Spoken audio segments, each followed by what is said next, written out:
Hiniling ng lokal na pamahalaan ng Laur, Nueva Ecija sa DPWH Nueva Ecija 1st District Engineering Office na ipagpaliban ang paggiba sa Sagana Bridge. Nangangamba raw ang mga residente na walang madaanan nang masira ang ginawang detour road sa gilid ng tulay dahil sa malakas na buhos ng ulan. Hiling ng LGU at mga residente na ayusin muna ang detour road bago tuluyang gibain ang tulay. Wala raw kasing madadaanan ng mga residente, lalo na ang mga mag-aaral na papasok sa mga eskwelahan kapag giniba ang tulay. Perwisyo raw sa mga residente tuwing nawawash out ang detour road dahil bumabara sa sapa ang mga tambak na lupa na nagdudulot ng pagbaha sa mga residente na nakatira sa dulong barangay.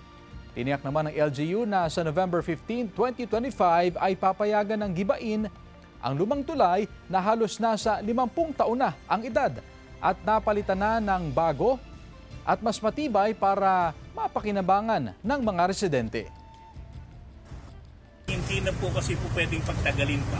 So obligado na po kasi nakakalendar po yun. At kung sakali naman po nababagbagin na yung tulay talaga, ay gagawa na po sila ng maayos na dito.